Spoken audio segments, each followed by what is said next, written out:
Hi guys, and welcome to my brand new YouTube channel. I'm Lewis, otherwise known as FPL Reaction on X. Now, I've been creating content for some time now for Fantasy Football Community and Fantasy Football Scout, but as well as doing that, I'm going to be making YouTube videos for several fantasy football games. In today's video, my first ever video, I'll be focusing on Club World Cup Fantasy and I'll be focusing on Matchday 1. I'll talk you through my team selection, describe some of the rationale behind my player picks. I'll touch upon captaincy and I'll also cover my chip strategy. So, without any more wait, let's jump into it.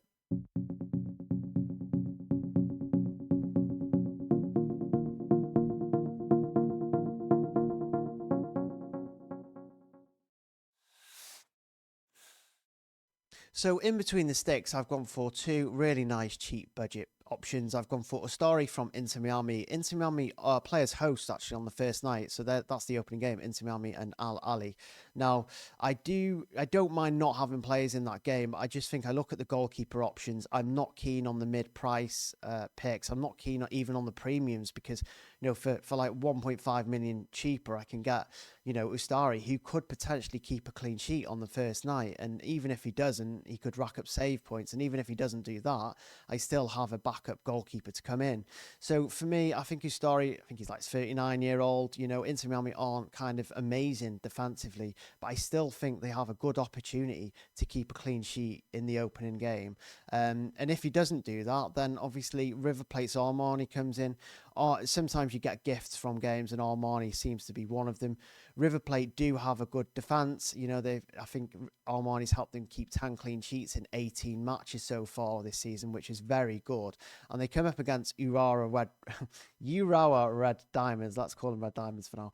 They come up against Red Diamonds, who come into the competition as one of the lowest ranked teams. So I just think with River Plate's form, defensive form, the price of Armani, I just think going for him is a great idea. So for me, both of those cheap goalkeepers that cost me a combined total of around 8 million make my squad, and I'm very happy about that.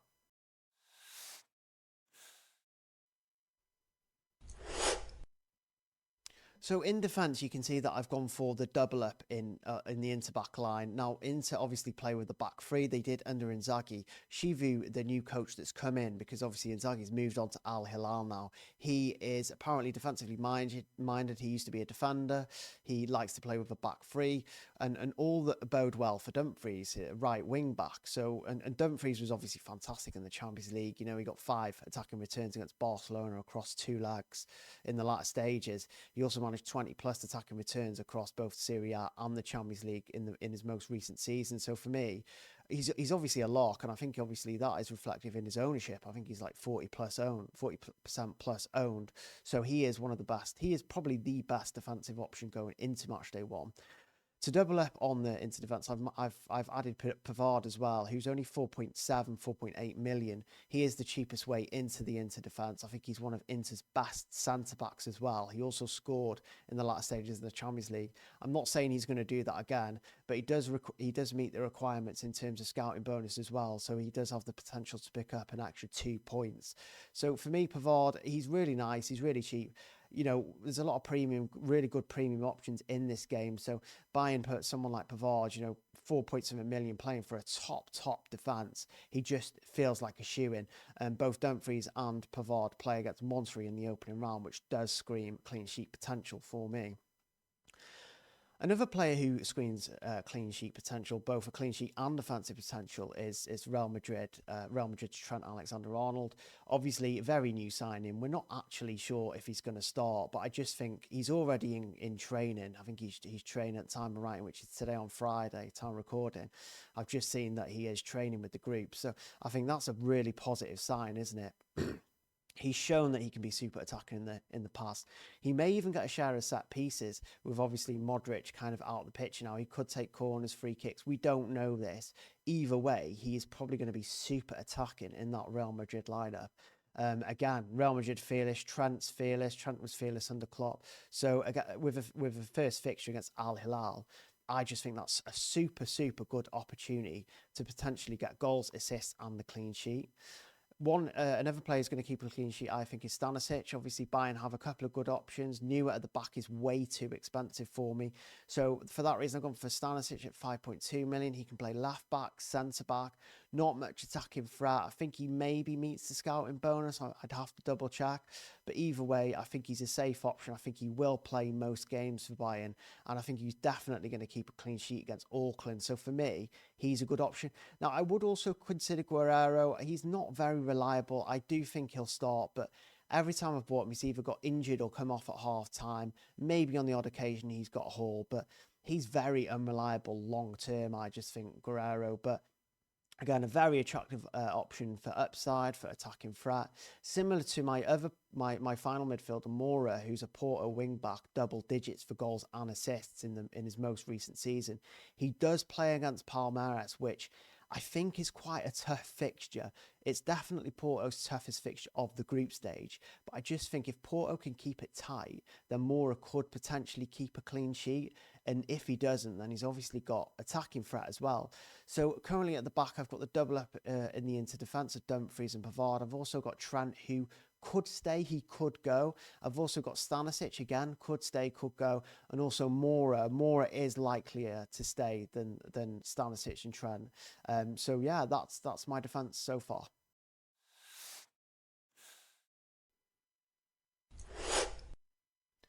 So, as you can see, two big boys in the midfield there. I have gone for Michael Elise, a Bayern player. Bayern have Auckland in that first round, and I just think it's an absolute lock, isn't it, a Bayern attacker? You have to have at least one Bayern attacker against Auckland. They are likely to score 5, 6, 7, 8 goals potentially. So, I do think you need extra Bayern coverage outside of obviously Harry Kane. Elise was the highest scoring Bundesliga fantasy player last season. He got double digits for assists, double digits for goals. Excellent. One of the best wingers in Europe last season. I just think he is the best midfield option going into this week. And there's not much more I can say about that, really. I think he's probably essential. I would go as far as saying he's essential. I'm not hugely keen on the other Bayern attackers. There's predicted lineup saying Coman could play. Gnabry could also play as well. Musiala isn't going to play. Apparently, Mullet is predicted to start. I'm not too sure on any of the others. I do like Elise. I know he's probably going to start, and he is fantastic. He's had a fantastic season. So, yeah, essential for me. Another player I think could be potentially essential is Cole Palmer. Now, not a lot of people will agree with that, but I just think the midfield options are quite lacking, I think, in the premium price, mid-price bracket. I wasn't overly excited by the midfielder options, actually, when I first looked at the game. So Cole Palmer initially stood out to me, playing in a good Chelsea side, one of the best attacks in the Premier League last season in terms of underlying data. That data may not have always necessarily transitioned into goals, but that was largely due to Nicholas Jackson and not Cole Palmer. Cole Palmer was actually the one probably creating a lot of those chances. So he takes pens. He had a good Conference League final, created 2 assists. He turned up in that big game. So I imagine he will do the same. He is quite expensive, but both him and Elise feel like essentials for me. They're just non-negotiable.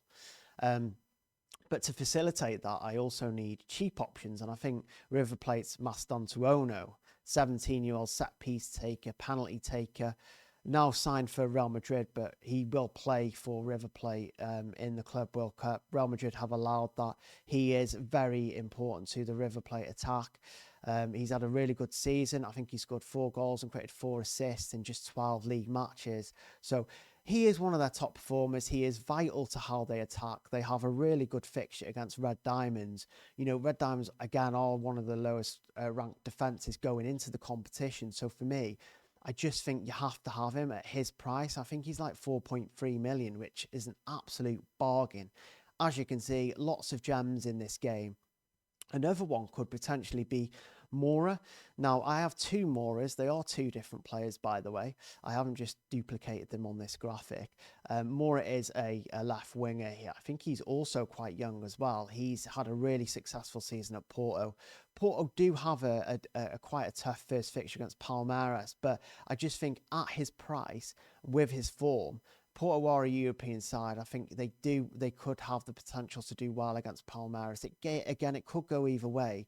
But at his price, I just think that double Porto, the double Moras, and not quite a lot of budget elsewhere. Now, I need three cheap midfielders, so I've gone for a shower. He's the Al Ali midfielder. He plays centre attacking midfield. I think he's in the number 10 role. He's crucial to how they attack. I have bigged up into Miami defence a little bit because they own their keeper, but at the same time, they can be ropey. They haven't kept too many clean sheets lately. I expect them to concede, and Ashawa has plenty of route to points through tackles, key passes, goals and assists. He's actually been really successful for them recently in terms of output. So for me, yeah, two premium options, three budget options. Again, I'm not massively keen on the mid-price and to expensive options, and that's why my current midfield feels locked. I do think if I loosen up budget, I could potentially move a shower on because I'm not comfortable having a defender and an attacker in that game. But at the same time, it's not that bad.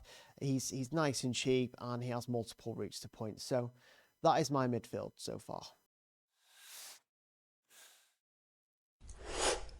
So as you can see, I've gone for really heavy premiums up front. I think, again, you look at my midfield and you think he's not got many decent options there. But in fact, those three budget midfielders are massively contributing towards my front three. Now, Mbappe for me, Real Madrid do have the three best fixtures. I would put them top of my ticker. I think they've got three really easy fixtures in terms of attack. The first one's against Al Hilal. Now, Al Hilal are very active in the transfer market. Their team's ever changing. They have some good players, but I do think Real Madrid will be massively too much for them. You know, Real Madrid are now full strength. Vinny is back. Bellingham's back. Trent could come in. So that's even more creativity for someone like Kylian Mbappe. Yes, occasionally he takes penalties, not all the time, like other, premiums, but, 40 plus attacking returns across La Liga and the Champions League last season is just fantastic. He had a really slow start, didn't he, to life at Real Madrid, but, he exploded and then became one of the most consistent attackers in world football. So for me, Mbappe is an absolute lock. Also a lock, and arguably he's essential. There's no other words to describe Harry Kane this week as essential. He is playing Auckland. We've already acknowledged the fact that Auckland could lose this 5, 6, 7, 8, 9-0, 10, 11, 12. I mean, it could really happen, and if that happens, then Kane is probably going to go off, isn't he? Not sent off, but go off, as in score 3 or 4 goals. He's probably the best captaincy option this week as well. I just think you have to have him. Don't think about having Kane. You just have to absolutely have him. I'm surprised his ownership isn't 1,000,000%, although that's impossible. He should have 100%, but it's just not even the case. I don't even think he's 50% owned. So I just think, have Harry Kane in. Don't stress yourself out. Just put him in. If you're going to lose any other premiums, I would lose like Mbappe, Haaland, but just don't lose Harry Kane because he is like the number one asset going into this week, in my opinion. Now, arguably less appealing than Mbappe and Harry Kane is Erling Haaland. Now, Manchester City have been in a bit of a disarray in this past season. Yes, they qualified for the Champions League, but I mean, it was a dire season to their kind of usual high expectations. Man City is still a good side though, and they have Wydad AC in the first round. Now, Wydad AC aren't just they are good in terms of their own continent, but they have even shown inconsistencies there, which makes me believe that Man City could really, really do a number on them. I do really think that Man City could win and win well here. Now, again, there's always that debate. Is he going to start? Is Erling Haaland going to start? He takes penalties, so he is their main man. You'd assume he'd start. You can only go off based on what knowledge you've got. And I do think, Man City and Pep will want to go find some consistency before the next season of the Premier League, because at the moment with Liverpool signing Florian Wirtz, obviously that initially makes them, I think, in my opinion, favourites for the Premier League. Pep has to acknowledge that. He has to get some sort of rhythm, and therefore playing his best team potentially Haaland would do that, would be that. So yeah, I think Haaland is a great option. Those front three there, super happy with them. I don't really see many options outside of them. Obviously Messi, I really like Messi, and would be tempted to 12th man Messi, but haven't really kind of confirmed my chip strategy yet. I'll discuss chip strategy just soon. But again, really happy with my forward line. I don't really want to make many changes there. I'm quite happy with all those three strikers for the next round. So yeah, that's my forward line. Now, in terms of chip strategy, it's very straightforward for me. I would like to matchday free wild card. I do think a lot of teams will have 6 points by the time they get to the third round. This happens in a lot of competitions, from the Euros to the World Cup to the Champions League. And I find always wildcarding in matchday free when rotation hits is the best option.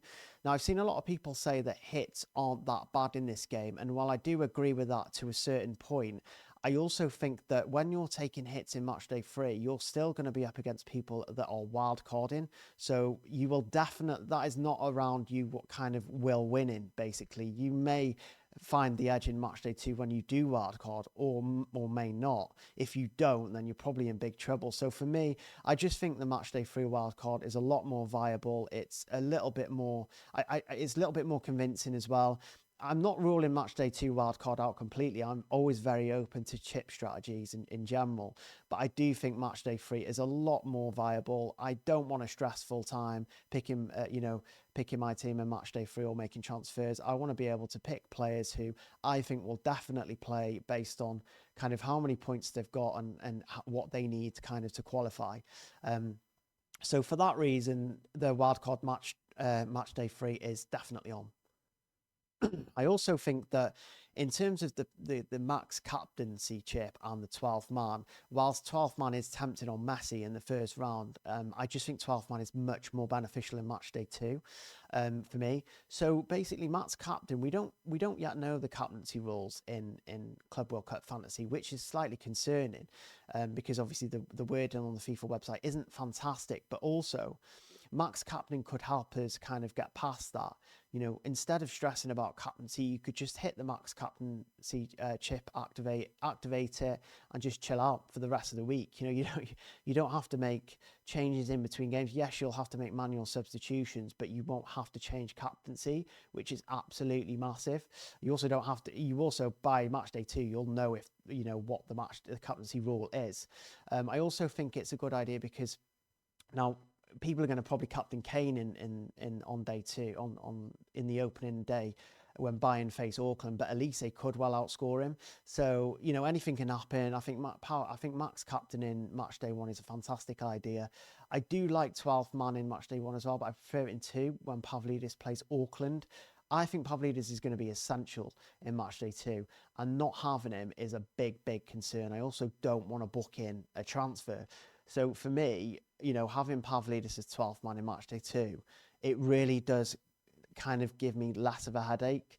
So yeah, that's my chip strategy so far. That could obviously change.